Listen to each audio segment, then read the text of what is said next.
कि और हसरत मेरी ऐ सैयदे वाला क्या है, और हसरत मेरी ऐ सैयदे वाला क्या है, तैबा बुलवाइए हस्ती का भरोसा क्या है, तैबा बुलवाइए हस्ती का भरोसा क्या है, और फर्श पर अर्श है वो गुंबदे खजरा क्या है, फर्श पर अर्श है वो गुंबदे खजरा क्या है, बाग़े फिरदौस है सरकार का रोज़ा क्या है, बाग़े फिरदौस है सरकार का रोज़ा क्या है, और मज़हरे ज़ाते इलाही है जमाले अनवर, मज़हरे ज़ाते इलाही है जमाले अनवर, पै करे नूर है आका का सरापा क्या है, पै करे नूर है आका का सरापा क्या है, और माह किनआ भी नहीं रोज़े रिज़वा भी नहीं, माह किनआ भी नहीं रोज़े रिज़वा भी नहीं, शहर जो तैबा है कौनैन में वैसा क्या है, शहर जो तैबा है कौनैन में वैसा क्या है, और अर्श से सरवरे कौनैन को आई ये सदा, अर्श से सरवरे कौनैन को आई ये सदा, बेखतर आइए महबूब से पर्दा क्या है, बेखतर आइए महबूब से पर्दा क्या है, और हसरत मेरी ऐ सैयदे वाला क्या है, तैबा बुलवाइए हस्ती का भरोसा क्या है, जुल्फे महबूब की खुशबू रुखे अनवर की झलक, जुल्फे महबूब की खुशबू रुखे अनवर की झलक, कब्र में आशिक़े अहमद की तमन्ना क्या है, सुभान अल्लाह, सुभान कब्र अल्लाह। में आशिक़े अहमद की तमन्ना क्या है, और हसरत मेरी ऐ सैयदे वाला क्या है, तैबा बुलवाइए हस्ती का भरोसा क्या है। एक मर्तबा और दिल लगाकर दुरूद पाक का हदिया पेश कर लीजिए। अल्लाहुम्मा सल्ली अला। तो अच्छी तरह समझता हूँ और महसूस कर सकता हूँ कि आपकी ज़बान कुछ और है और मेरी ज़बान कुछ और है। आपकी ज़बान को पूरी तरह से मैं नहीं समझ पा रहा और मेरी ज़बान को पूरी तरह शायद आप नहीं समझ पाए, मगर ये ज़बान का रिश्ता नहीं है बल्कि मोहब्बत का रिश्ता है। जहाँ पर ज़बान का रिश्ता हो वहाँ पर समझना मुश्किल होता है, बल्कि बाज़ औक़ात बहुत ही मुश्किल होता है।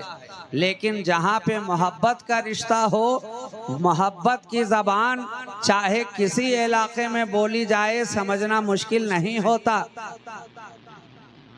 आपकी ज़बान भी सरकारे गौसे आज़म से मोहब्बत का इकरार कर रही है और मेरी ज़बान भी उनकी मोहब्बत का इकरार कर रही है। तो इंशाअल्लाह ताला ये मोहब्बत की ज़बान ना आपको समझने में कोई दुश्वारी आएगी, ना मुझे समझने में कोई दुश्वारी आएगी।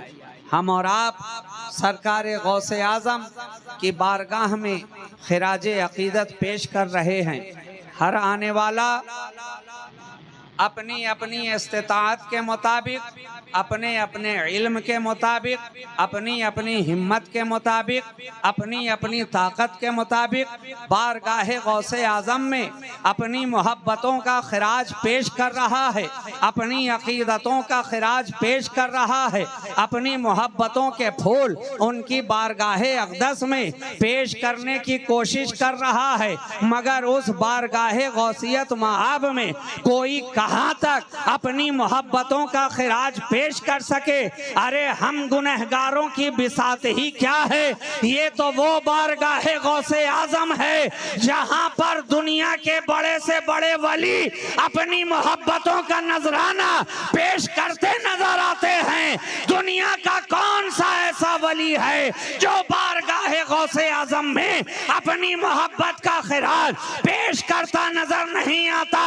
अगर में अपनी मोहब्बत का खिराज पेश नहीं करता तो जो पेश करता है उसी को वली माना जाता है।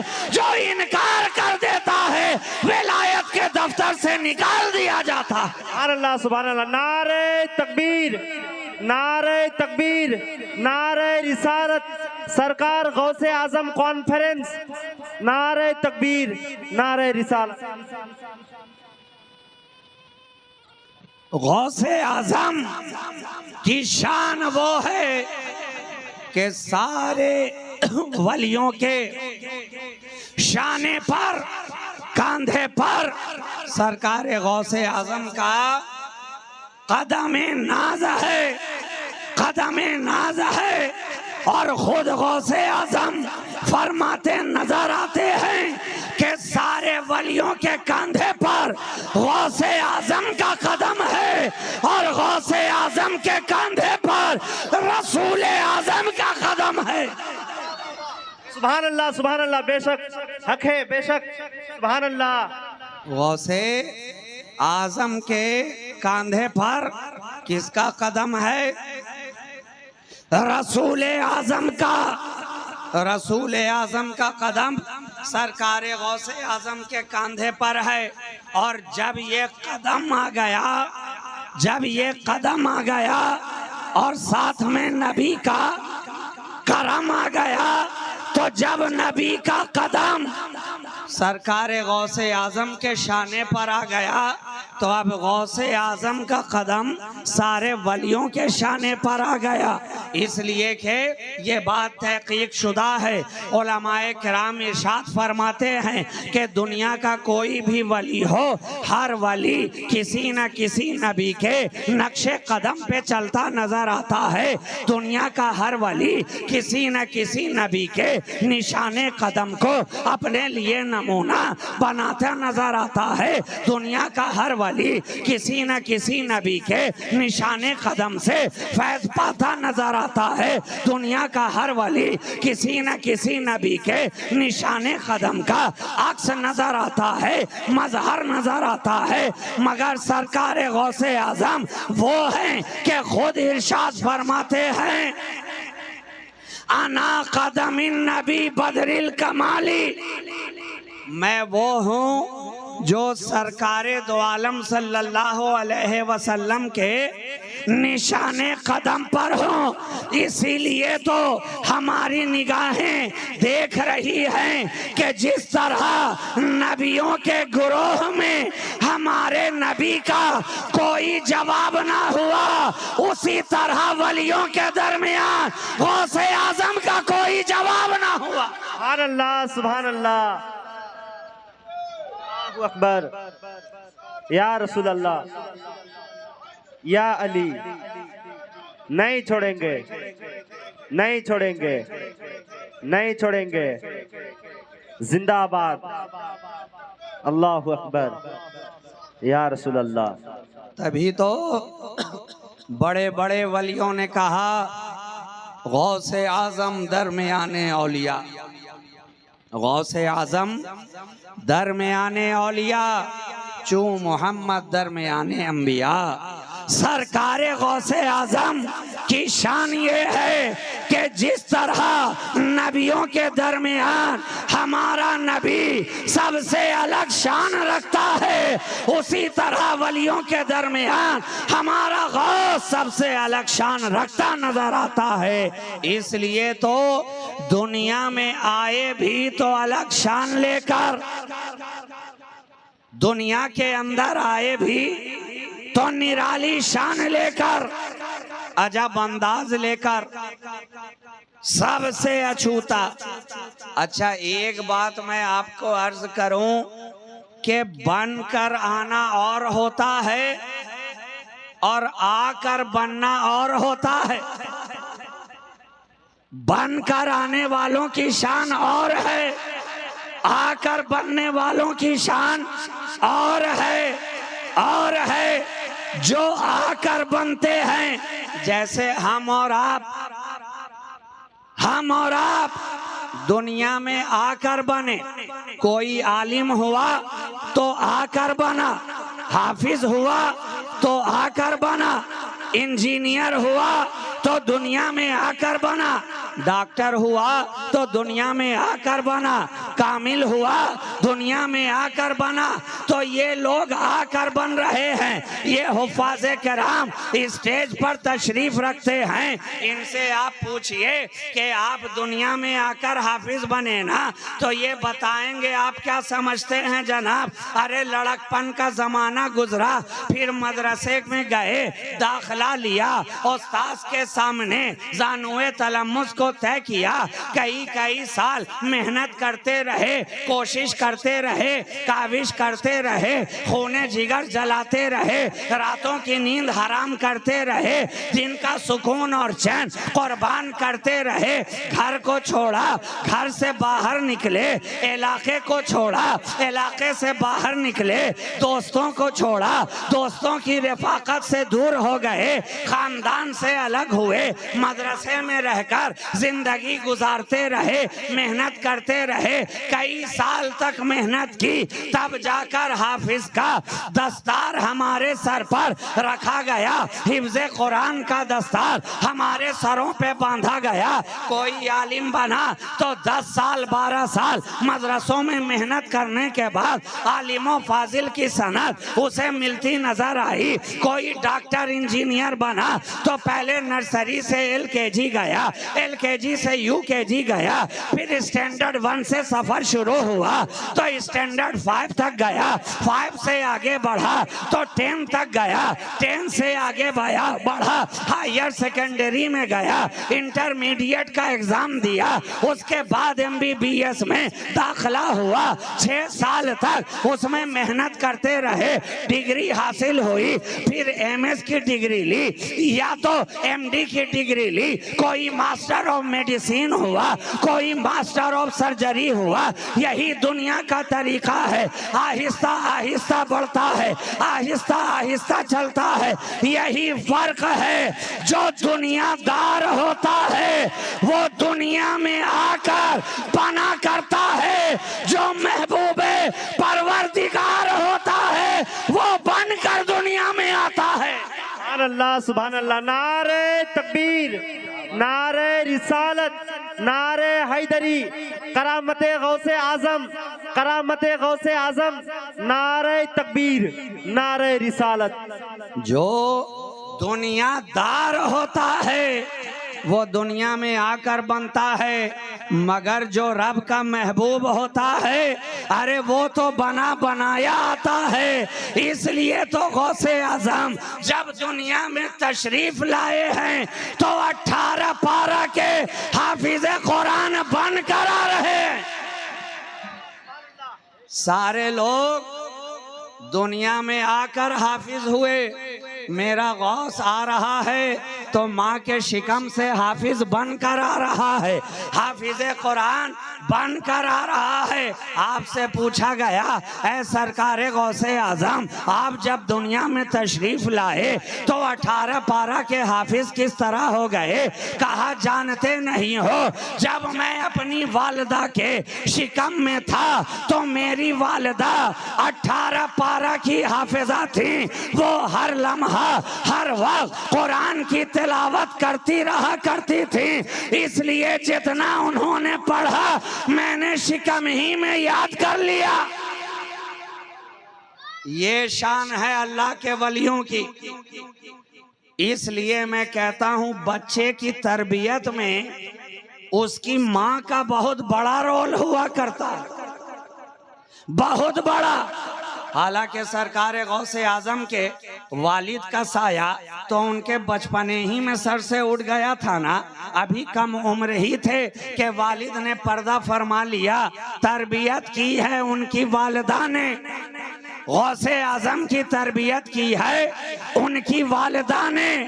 और तरबियत का अंदाज क्या, गोद में है तो कुरान पढ़ रही है, पालने में है तो कुरान पढ़ रही है, झूला झुला रही है तो कुरान पढ़ रही है, दूध पिला रही है तो कुरान पढ़ रही है, लोरियां सुना रही है तो कुरान पढ़ रही है। तो मुझे कह लेने दो कि जब माँ ऐसी परहेजगार होती है तो घर में गौस आता है, और जब माँ बाहया ना हो तो गौस की जगह घर में बौस आता है।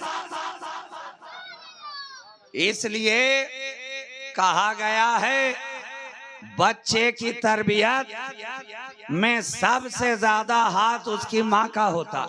माँ की गोद ही पहली दरसगाह है, माँ की गोद ही पहली यूनिवर्सिटी है, माँ की गोद ही पहली जामिया है, माँ की गोद ही पहला मकतब है।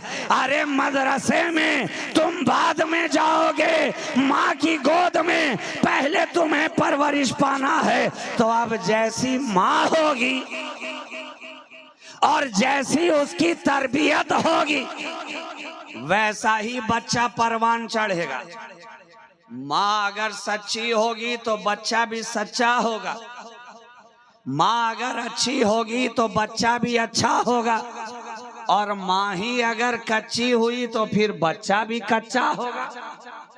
इसलिए जरूरी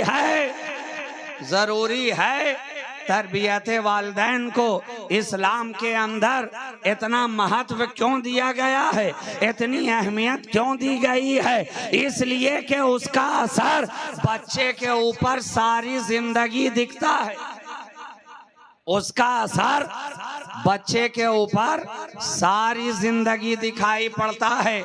इसलिए तो सरकार गौसे आजम जब डाकुओं के दरमियान भी रहे तो माँ की तरबियत का असर वहाँ भी दिखता रहा।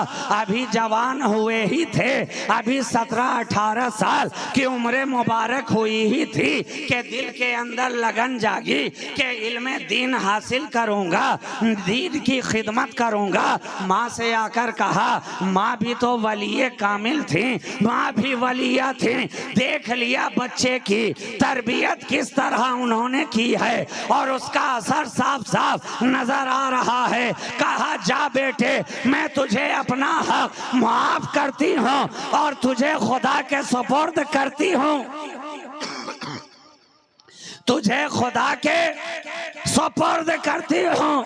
हाँ, मगर जा तो रहा है, ये तेरे वालिद ने तरके में 80 दीनार छोड़ा है, 40 दीनार तेरे भाई के लिए रखती हूँ, 40 तेरे हवाले करती हूँ। और सुन ले, यहाँ से जा रहा है तो मेरी एक वसीयत को कान में अच्छी तरह डाल ले और दिल में इसे अच्छी तरह जगह दे ले कि चाहे मौका जैसा भी हो, वक्त जैसा भी हो, हालात जैसे भी हो, कभी झूठ ना बोलना, किसी भी हालत में सच्चाई का दामन हाथ से ना छोड़ना। अब सरकार गौसे आजम ने माँ की वसीयत को सुन लिया, सीने से लगा लिया और चले काफिले के साथ बगदाद के सफर पे रवाना हो गए। इसलिए कि आज की तरह 1000 साल पहले का जमाना है, न तेज रफ्तार गाड़ी है, न ट्रेन है, न हवाई जहाज है, न तैयारा है, न सैयारा है। ऊंट से सफर हो रहा है, कई दिन गुजर जा रहे हैं, कई रातें गुजर जा रही हैं। काफिले के अंदर लोग रहकर सफर दराज से दराज तर तय करते चले जा रहे हैं। सरकार गौसे आजम भी काफिले में शामिल हो गए। काफिला जब आगे बढ़ा,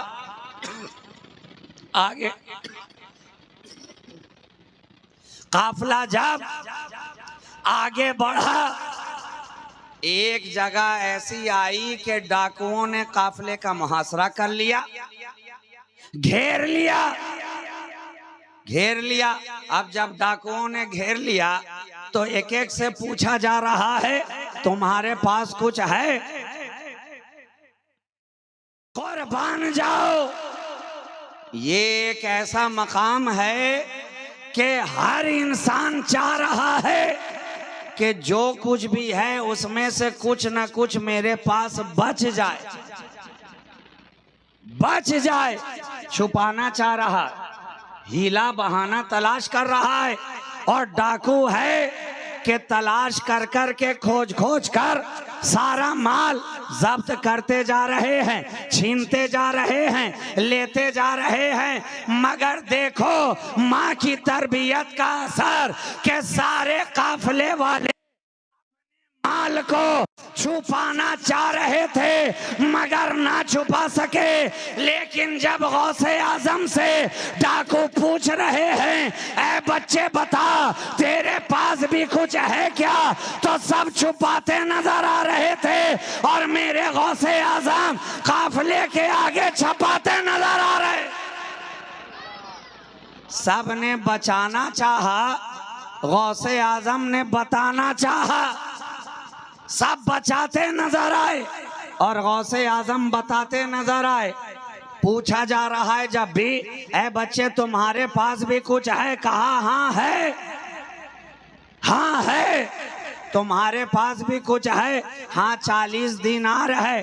तुम्हारे पास भी कुछ है? हाँ मेरी वालदा ने घर से मुझे रुखसत करते वक्त मुझे 40 दिनार अता किए हैं। और डाकू हैं कि सुन सुन के मुस्कुरा रहे हैं कि अरे ये बच्चा मजाक कर रहा है, ये बच्चा मजाक कर रहा है। एक ने पूछा, दो ने पूछा, 3 4 ने पूछा। जब कई लोगों ने पूछ लिया जवाब एक ही था तो सब मिलकर के गए अपने सरदार के पास, डाकुओं के सरदार के पास।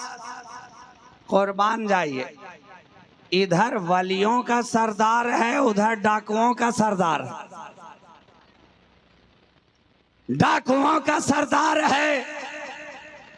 आया डाकुओं का सरदार सरकार गौसे आजम की बारगाह में, अभी तो बचपना ही है। पूछा है बच्चे, सब तो छुपा रहे थे, तू क्यों छपा रहा है, तू क्यों छपा रहा है? कहा है सरदार तुम जानते नहीं हो, मैं जब घर से चला था मेरी वालदा ने मुझे ये हुक्म फरमाया था कि चाहे हालात जैसे भी हों किसी भी हाल में झूठ नहीं बोलना है।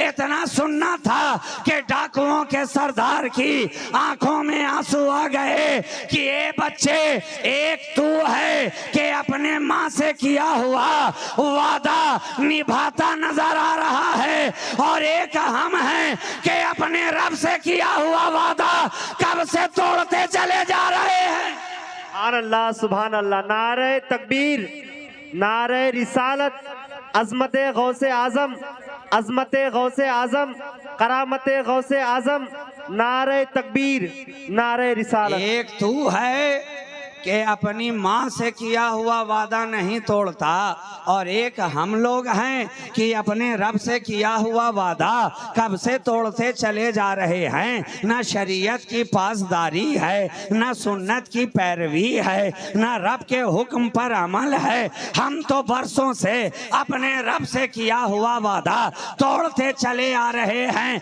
ऐ बच्चे तू गवाह हो जा, मैं तेरे हाथ पर अपने गुनाहों से तौबा करता हूँ और कलमा तैयबा पढ़ता हूँ, अशहदु अन ला इलाहा इल्लल्लाह व अशहदु अन्ना मुहम्मदन अब्दुहु व रसूलुहु। जब देखा डाकुओं ने दूसरे कि सरदार तो अब ताइब हो गया, गुनाहों से तौबा कर लिया, तो उसका देखा देखी दूसरे डाकू भी उसके पास आ गए और कहने लगे, ऐ सरदार जब तक चोरी करते रहे हम तुम्हारे साथ रहे, जब तक तुम डाका डालते रहे हम तुम्हारे साथ रहे, जब तक तुम गलत काम करते रहे हम तुम्हारे साथ रहे, जब तक तुम शरीयत से मुंह मोड़ते रहे हम तुम्हारे साथ रहे।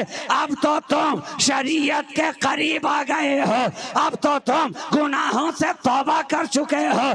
जब हमने चोरी में तुम्हें अपना सरदार बनाया था तो अब तौबा करने में भी हम तुम्हें अपना सरदार बना रहे हैं। जैसे तुमने तौबा की है वैसे हम भी तौबा करके अपने गुनाहों से पाक और साफ हो रहे।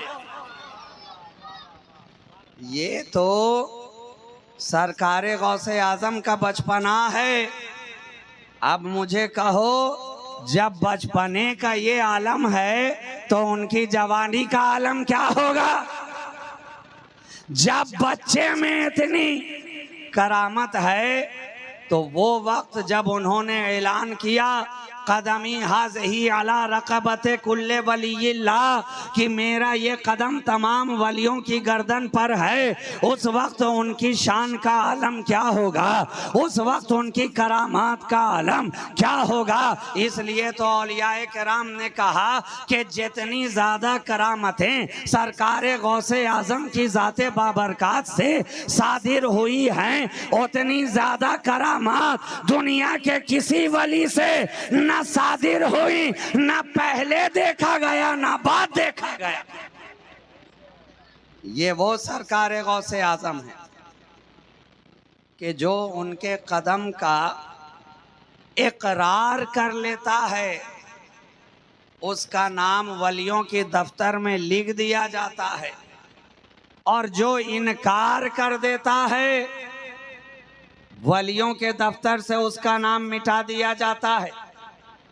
सरकार गौसे आजम ने जब बगदाद से ये ऐलान फरमाया कदमी हाज़ही अला रक़बत कुल्ले वलील्लाह, मेरा ये कदम तमाम वलियों की गर्दन पर है, तो हजारों मील दूर खुरासान की पहाड़ी में एक गार है और उस गार के अंदर एक महबूब परवरदिगार है,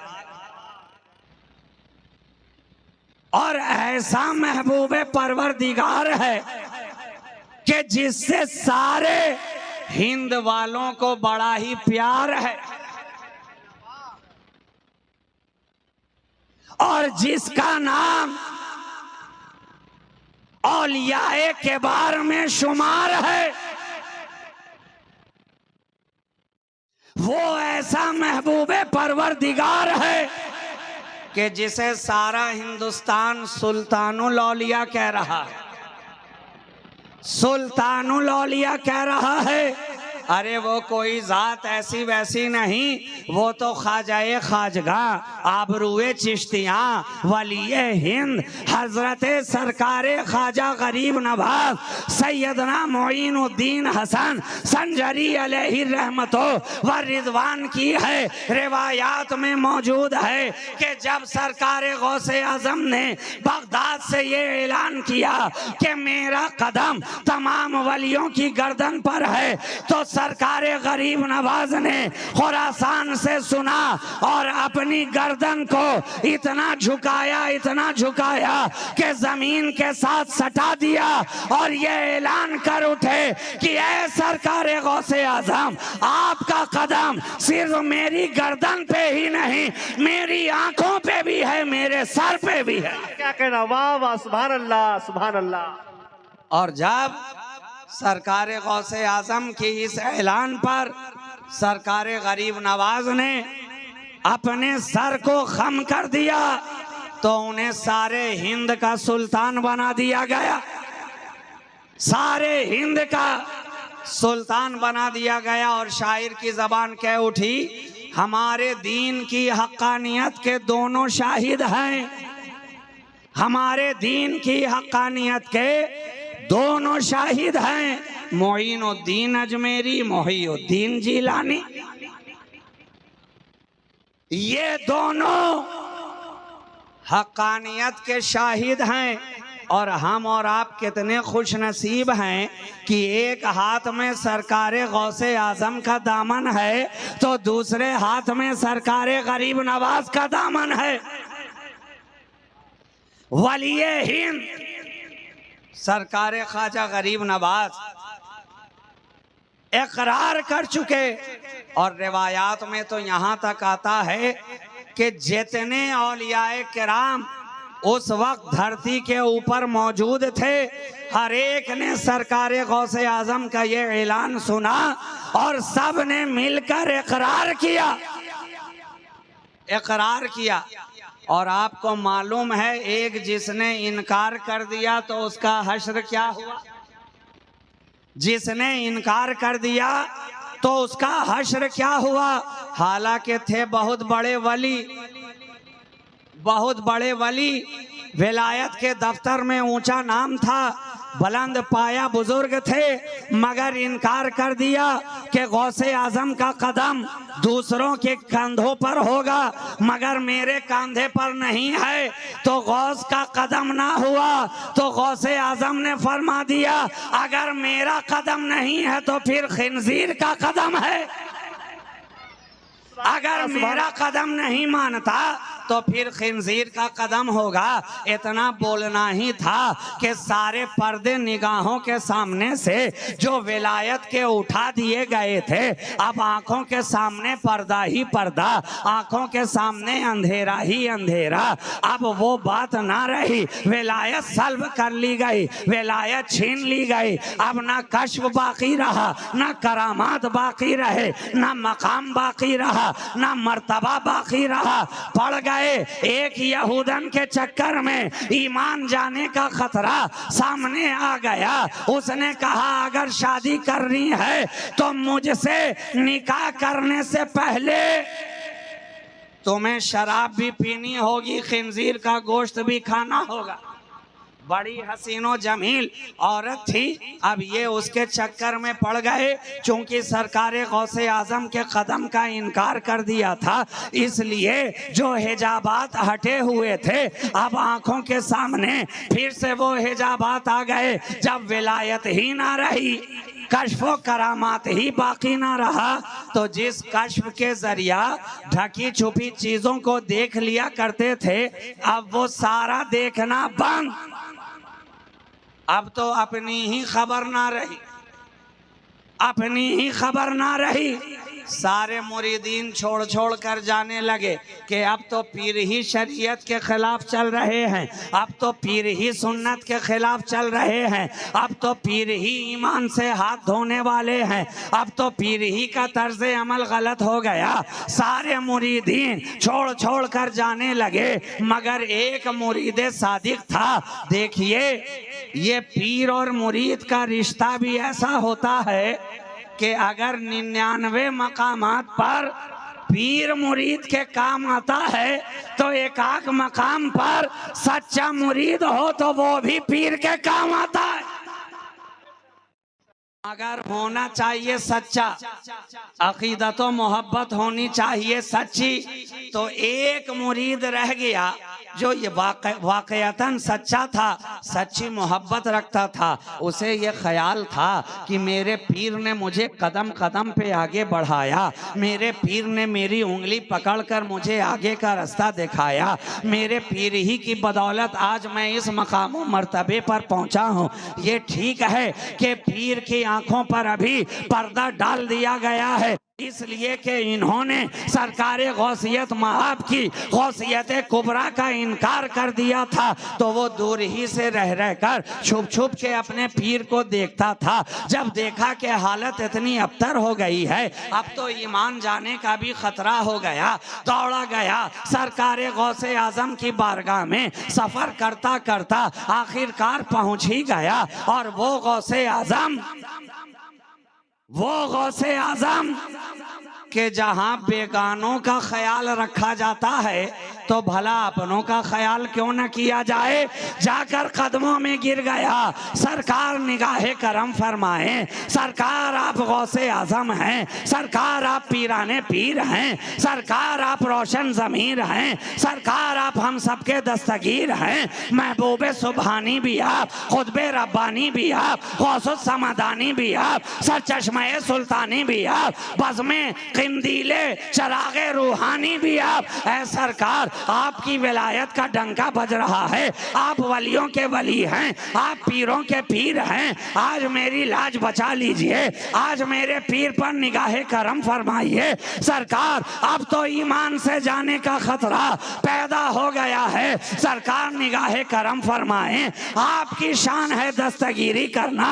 सरकार गौसे आजम से मुरीदे सादिक का रोना ना देखा गया, उनका बिलबिलाना ना देखा गया, उसकी दस्तगीरी फरमाई। सरकार गौसे आजम ने फरमाया, ऐ मुरीदे सादिक, अरे घबराता क्यों है? जा जाकर देख, तेरे पीर को जो मकाम छीना गया था फिर से अता कर दिया गया है, फिर से अता कर दिया गया है। इतना सरकार गौसे आजम का कहना हुआ कि इधर जो शराब का प्याला हाथ तक पहुंच चुका था, जो पर्दे निगाहों पे पड़ चुके थे, गौस ने करम फरमाया, फिर से हिजाबात हटा दिए गए, विलायत का मकाम अता कर दिया गया। अब जो ही देखा हाथों में शराब का प्याला, प्याला भी तोड़ दिया है, खिंजीर के गोश्त को छोड़ दिया है और अपने गुनाहों से तौबा करते हुए सरकार गौसे आजम की शान विलायत का इकरार कर बैठे हैं कि ए गौसे आजम, आपका निशाने कदम मेरे भी गर्दन पर है।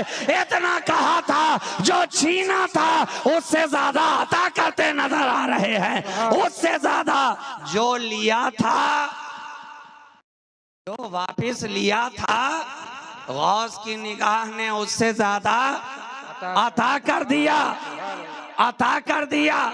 और जब गौस की अता हो जाती है तो लापता को भी पता मिल जाता है, लापता भी पता वाला हो जाता है, क्योंकि उस पे गौस की अता जो हो जाती है, जो गौस की अता वाला हो गया वो पता वाला हो गया, पता वाला हो गया। और जिस पर गौस की अता ना हुई तो वो खता वाला हो गया, खता वाला हो गया। और यहाँ तो कोई पता रखता भी था, लेकिन जिस पर गौस की अता ना हुई, मैदान महशर में लापता ही लापता नजर आया। बेशक। तो गौसे आजम की शान वो है जो वलियों को पता देती है। आम इंसानों की बात तो छोड़ दीजिए, वलियों को पता बताती है। इसलिए तो सरकार गौसे आजम का एक मुरीद जो था, उसके वालिद का इंतकाल हो गया। वालिद का इंतकाल हुआ, दफन किया, तजहीज़ो तकफीन करी। रात में घर के अंदर सोया तो ख्वाब में देखता है कि वालिद अज़ाबाते कब्र में घिरे हुए,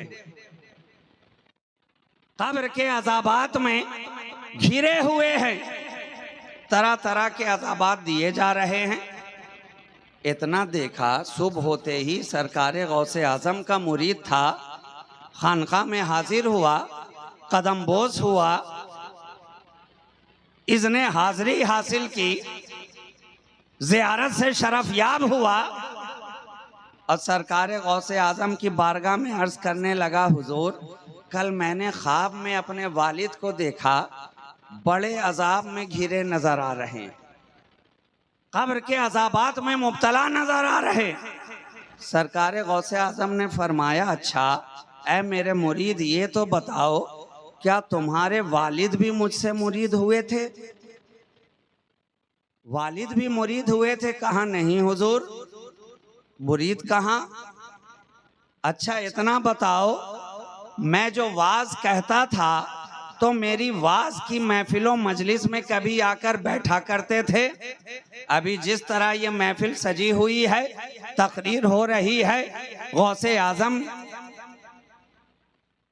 कि ये महफिल सजी हुई है और आप हजरात इसमें बैठकर अपनी अकीदत और मोहब्बत की जुल्फों को संवारने की कोशिश कर रहे हैं। सरकार गौसे आजम की वाज की महफिलों मजलिस का कहना क्या जहां लाखों की तादाद में सुनने वाले नजर आ रहे हैं, एक सुनाने वाला गौस है, मगर सुनाने की शान ये है कि जिस तरह पहली सफ में बैठा हुआ इंसान सुन रहा है, उसी तरह लाखों के मजमे में आखिरी सफ में बैठा हुआ भी तकरीर सुनता नजर आ रहा है।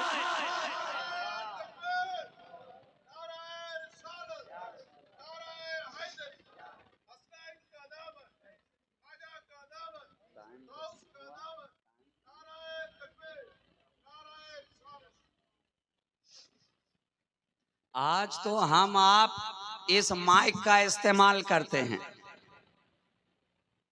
छोटा मजमा हो या हजारों की तादाद में हो, हर जगह इसकी जरूरत पड़ती है ना, हर जगह इसकी जरूरत पड़ती है। और कमाल की बात यह है कि जो वसीले का इकरार करते हैं उसे भी जरूरत पड़ती है, और जो वलियों के वसीले का इनकार करते हैं उन्हें भी जरूरत पड़ती है।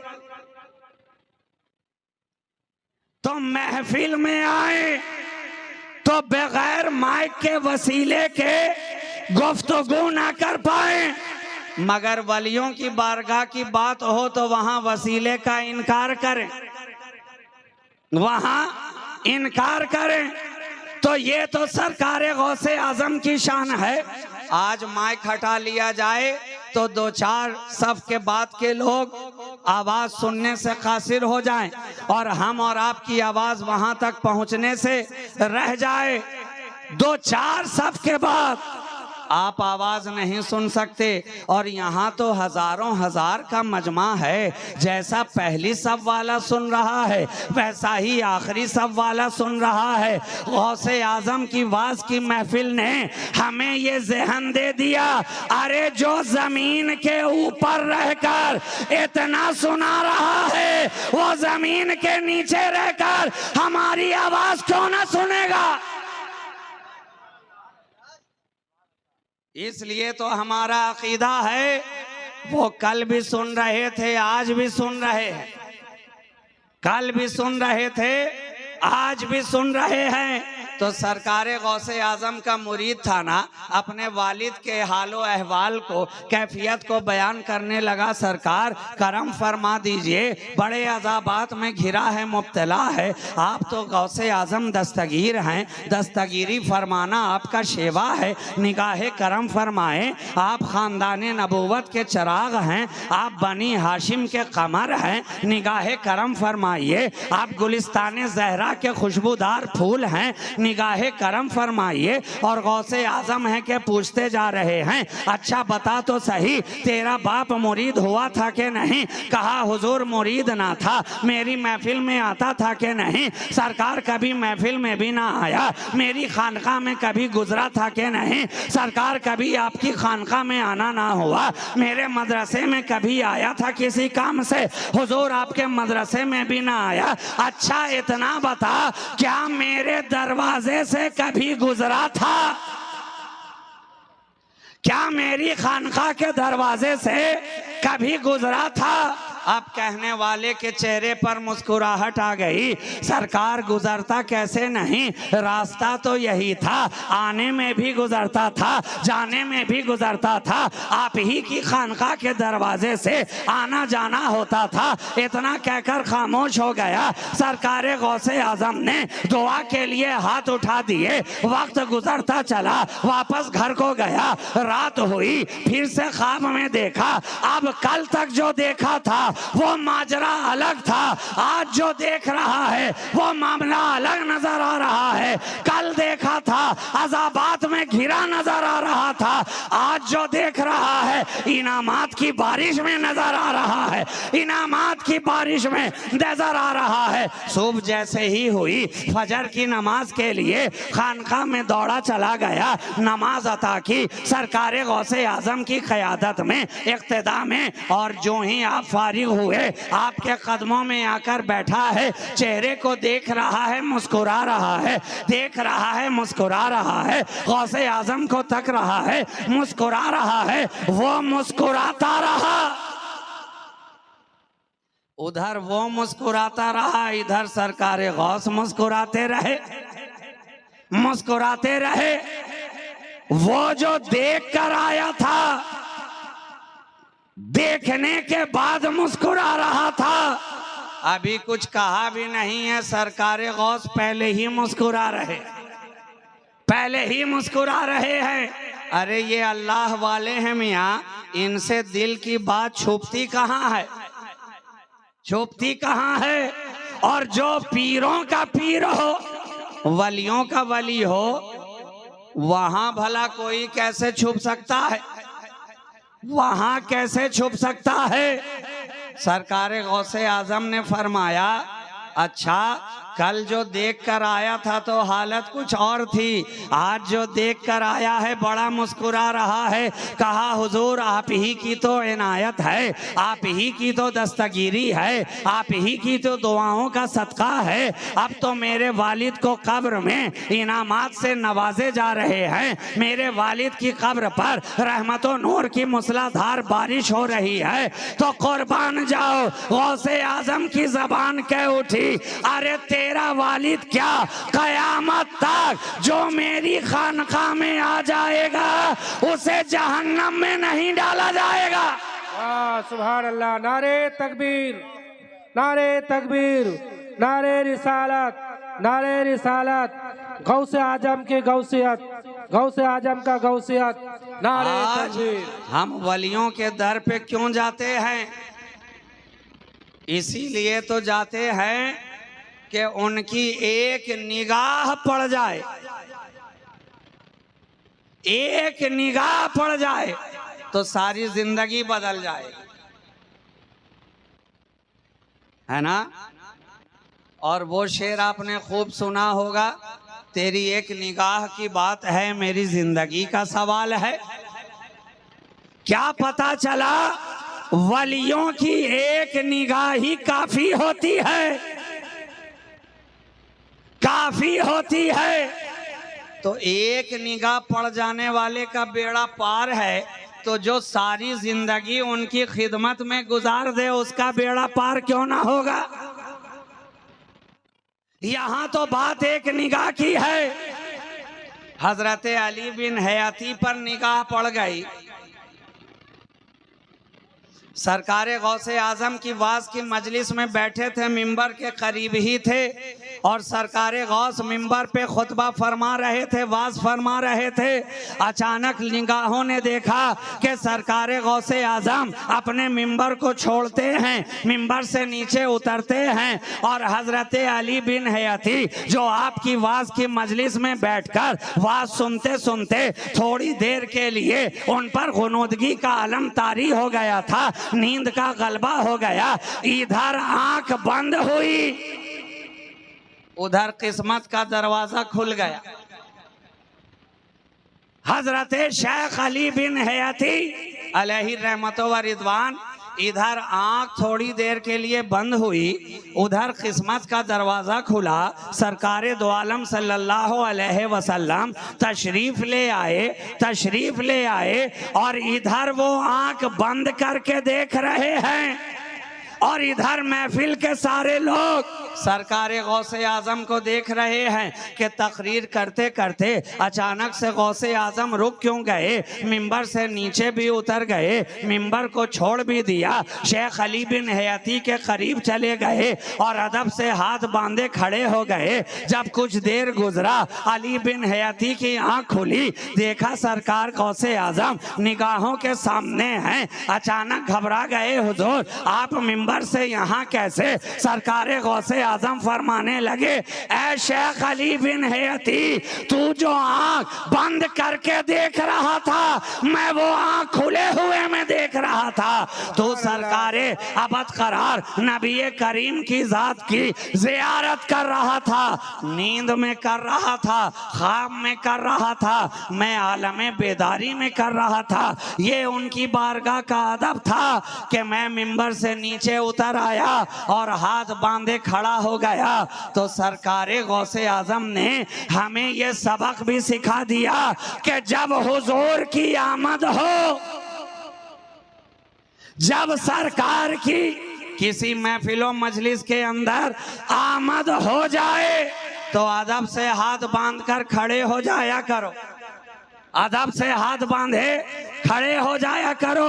अरे वो अहले निगाह थे, उनके पास वो आंखें थीं, अल्लाह ने उन्हें वो मकाम अता किया था, हिजाबात हटा दिए थे कि वो देखते थे कि सरकार की आमद हो रही है कि नहीं हो रही है। हमारे पास वो निगाहें कहाँ हैं, हमारे पास वो मकाम कहाँ है, हमारे पास वो मर्तबा कहाँ है, हम देख नहीं सकते। इसलिए हम आशिकों ने अपनी हर महफिल का ये तरीका बना लिया कि हर महफिल के आखिर में खड़े होकर नबी की बारगाह में सलाम पेश करते हैं कि जाने कब हमारा नसीबा सोया हुआ मुकद्दर जाग जाए, नबी की आमद हो जाए और हम उनकी बारगाह में खड़े होकर सलामों का नजराना पेश करते नजर आए। तो वो तो देख कर किया करते थे, मगर हमें ये सबक सिखा गए कि आने पर इस तरह से अदब से खड़ा हुआ जाता है। तो हमारे पास वो निगाह नहीं है ना, इसलिए हम हर महफिल में खड़े हो जाते हैं कि शायद उनका करम हो जाए, नबी तशरीफ ले आए अपने गुलामों की अदा को देखने के लिए, तो हम सब का बेड़ा पार हो जाए। तो ये सरकारे गौसे आजम की बारगाहे अक़दस है, जहाँ से कोई तही दामन लौटता नहीं है। अपने आए तो माला माल होकर जाएं और बेगाना आए तो माला माल हो जाए। मुरीद का वालिद जो माला माल हुआ वो आपका मुरीद तो नहीं था ना, लेकिन गौस ने करम कर दिया, इनायत हो गई तो उसका बेड़ा भी पार हो गया। तो जो आपके दामन से वाबिस्ता ना हो उस पे गौस करम फरमा दे तो वो कामयाब हो जाता है।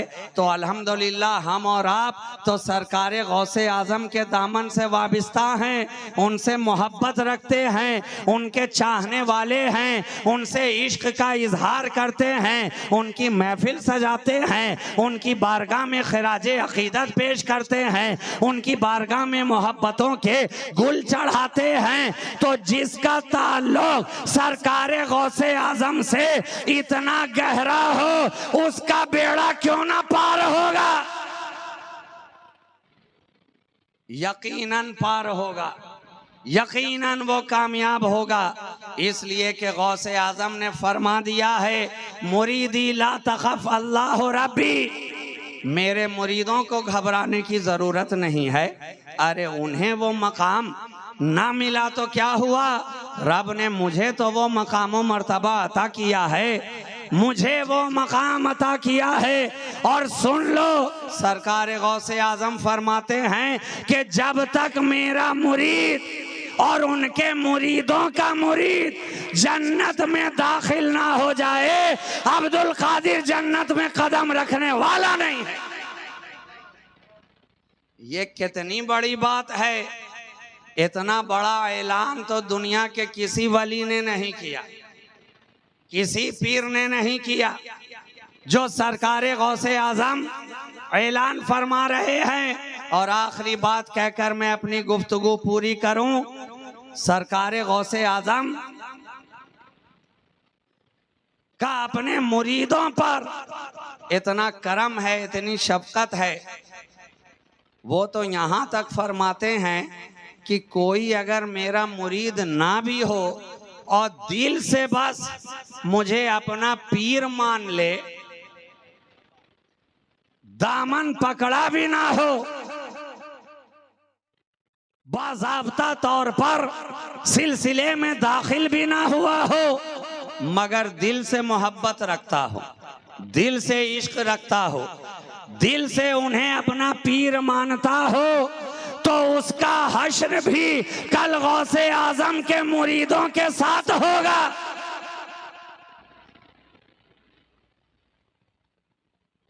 ये है सरकार बड़े पीर दस्तगीर की शान। उनकी शान के ताल्लुक से कोई कहां तक बयान करे और एक रात में क्या क्या बयान किया जाए। अगर जिंदगी के एक एक गोशे पर भी कायदे से गुफ्तगू की जाए तो कई कई रातें दरकार हैं, कई कई रातें दरकार हैं सरकारे गौसे आजम की शान में गुफ्तगू करने के लिए। अरे हम तो उनकी बारगाह में जो कुछ कहते हैं अपनी हैसियत के मुताबिक कहते हैं।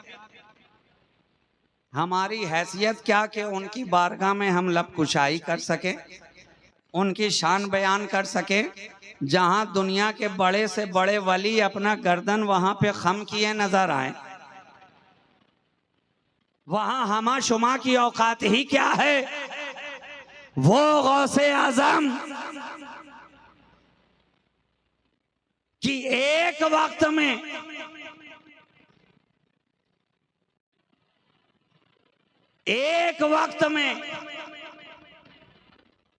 अपने कई मुरीदों की दावत कबूल कर रहे हैं। रमजानुल मुबारक का महीना, बस आखिरी बात कर रहा हूं। रमजानुल मुबारक के मुकद्दस महीने में मुरीदों की ख्वाहिश हुई कि अपने पीर को घर में बुलाया जाए, दावत इफ्तार का एहतमाम किया जाए। एक ने कहा सरकार करम फरमाएं, मेरे घर तशरीफ लाएं। सरकार गौसे आजम ने कहा ठीक है। दूसरे ने सुना, कहा हुजूर मेरे यहाँ तशरीफ लाएं। आपने कहा ठीक है। गोया यके बाद दीगरे, एक के बाद कई एक लोगों ने आपकी बारगाह में दावत पेश कर दी और रिवायत में आता है कि 70 मुरीदों ने दावत पेश की और आपने सबकी दावत को कबूल कर लिया। यहाँ हम लोगों की तो एक दावत कबूल कर लेते हैं तो उसमें पहुंचने में हालत खराब हो जाती। आपके यहाँ दावत पेश की गई, मौलाना ने बार बार फोन किया, कई मर्तबा किया, चला था तो फोन किया, रास्ते में था तो कई मर्तबा किया। इनकी मोहब्बत है कि बार बार फोन करके पूछते रहे और मैं कहता रहा इंशाअल्लाह मैं पहुंच रहा हूं, मैं आ रहा हूं, मैं वक्त पे पहुंच जाऊंगा, आप इत्मीनान रहें, मुतमईन रहें। एक दावत में पहुंचने में इतनी हालत खराब हो गई, थक के चूर हो गए। हालांकि तबीयत अलील थी, अभी ये सीज़न जो तब्दील हो रहा, मौसम बदल रहा है, तो 2 दिनों से बुखार की कैफियत थी। लेकिन ज़बान तो ज़बान है, वादा तो वादा है, और हम नबी के घर वाले हैं, इसलिए वादे की पाबंदी का ख्याल और भी ज़्यादा रहता है।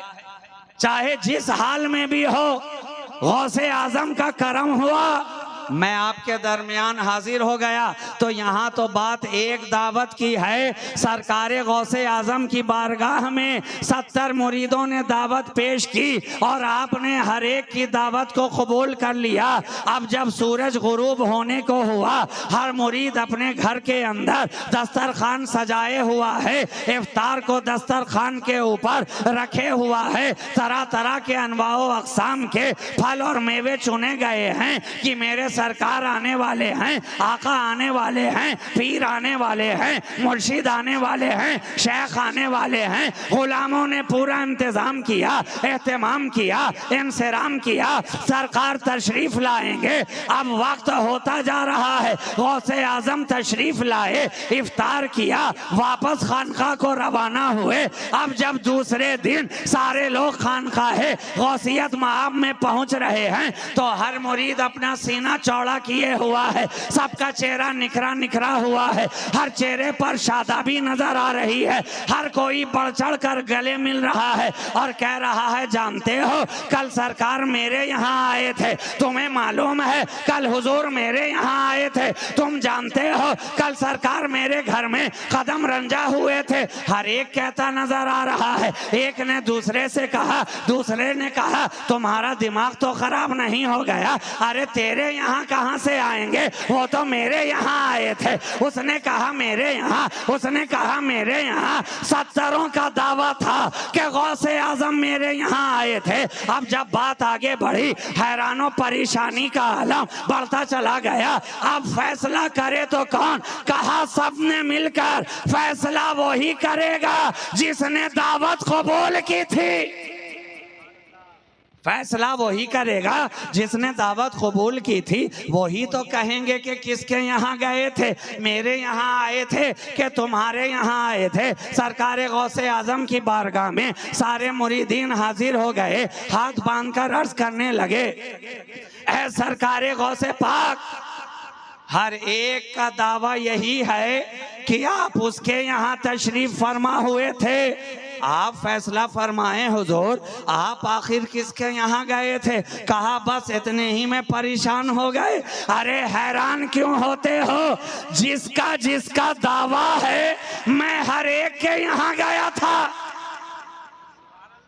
हर एक के यहाँ गया था। अच्छा हुजूर, एक ही वक्त में इफ्तार का वक्त तो एक ही है ना, सब तो बगदाद के अंदर ही हैं, कोई फर्क नहीं वक्त का।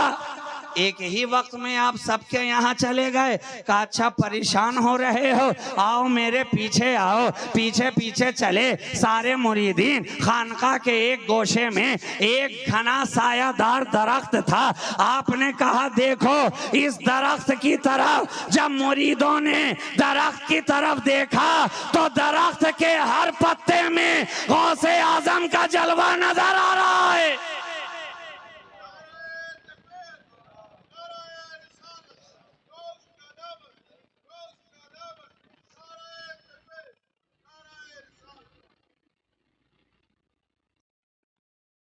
एक वक्त में 70 लोगों के यहाँ आप दावत में शिरकत फरमा रहे हैं। मगर आज का दौर साइंटिफिक हो गया है ना, दौर साइंटिफिक है और नौजवानों का मिजाज रोमांटिक है, इसलिए जवाब ऑथेंटिक चाहते हैं। तो मैंने भी सोचा कि मिसाल ऐसी बॉम्बास्टिक दी जाए कि सुन के मिजाज भी फैंटास्टिक हो जाए। बिल्कुल आपके सामने की मिसाल।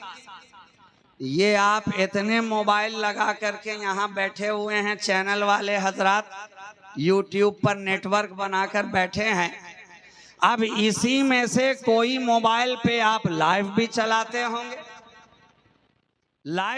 होंगे, जलसा एक ही हो रहा है, जगह एक ही है, गुफ्तगू करने वाला एक ही है, नात पढ़ने वाला एक ही है, तकरीर करने वाला एक ही है, कैमरा आपका एक ही है, स्टैंड आपका एक ही है, मगर एक ही वक्त में हजारों लोग एक साथ आपको देख रहे हैं, गोया आप हर घर में नजर आ रहे। एक ही वक्त में आप इतने घरों में दिखाई पड़ रहे हैं, नजर आ रहे हैं। तो मुझे कह लेने दो, जब दुनिया के बनाए हुए मोबाइल और नेटवर्क के अंदर इतनी ताकत है तो रूहानी नेटवर्क के अंदर कितनी ताकत होगी। सरकार गौसे आजम की रूहानियत में कितनी ताकत। आपका बनाया हुआ मादी दुनिया का प्रोडक्ट जब आपको एक वक्त में इतनी जगह मौजूद करा सकता है, तो जो रूहानी तौर पर बनाया गया हो अल्लाह का वली एक वक्त में इतनी जगह क्यों नहीं जा सकता? और एक दलील मैं और इससे मजबूत पेश कर दूं, आपके जिस्म में रूह है कि नहीं? आप कहेंगे जनाब ये क्या बात हुई, अगर रूह ना होती तो हम यहाँ कैसे होते? रूह अगर नहीं होती तो हम भी यहाँ नजर नहीं आते। रूह है तभी तो हम यहाँ बैठे नजर आ रहे हैं, सांस लेते नजर आ रहे हैं, आंख देख भी रही है, कान सुन भी रहा है, जबान बोल भी रही है, हाथ उठ भी रहे हैं, पांव चल भी रहे हैं, दिल धड़क भी रहा है, रगों में खून जारियो सारी भी है, इसलिए कि आपके जिस्म में रूह है। मगर मेरे दूसरे सवाल का जवाब दो कि ठीक है रूह तो है, मगर बताओ जिस्म में इस वक्त कहां है? तुम्हारे जिस्म में रूह है, तुमने इकरार कर लिया, मगर ये तो बताओ तुम्हारे जिस्म के किस पार्ट में है? इन विच पार्ट ऑफ बॉडी, तुम्हारे किस पार्ट ऑफ बॉडी में रूह है? आंख में है कि कान में है कि जबान में है कि दिल में है कि दिमाग में है कि हाथों पाँव में है? आप कहेंगे नहीं जनाब, अरे एक ही तो रूह है, मगर हर जगह है, आंख में भी है, कान में भी है, नाक में भी है, दिलो दिमाग में भी है। तो मुझे कह लेने दो, जब तुम्हारे जिस्म की रूह एक ही वक्त में जिस्म के हर जगह में मौजूद है, तो जो वलियों का वली है वो एक ही वक्त में 70 जगह क्यों ना मौजूद होगा?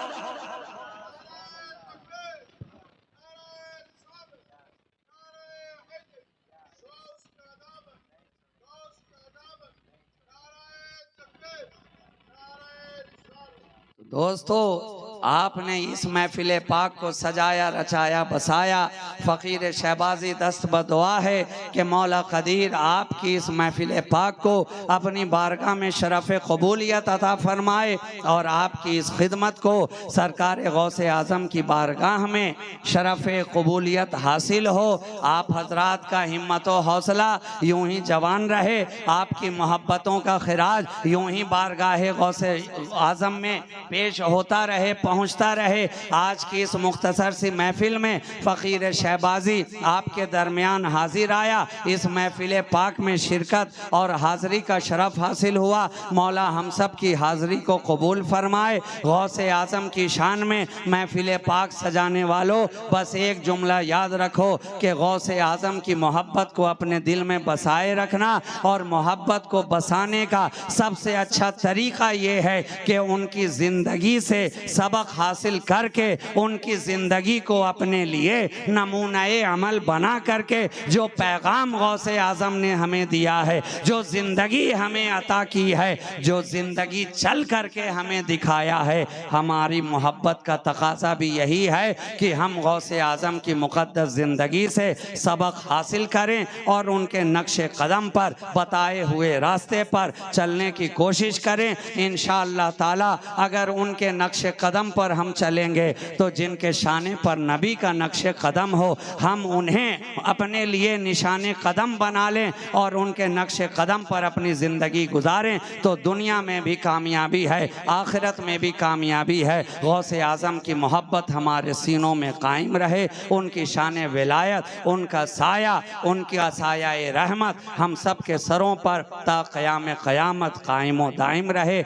ई दुआ अज़मनो अज़ जुमला जहाँ आमी बात व आखिरो दअवाना अनिल हम्दुलिल्लाहि रब्बिल आलमीन। अस्सलामु अलैकुम व रहमतुल्लाहि व बरकातुहू।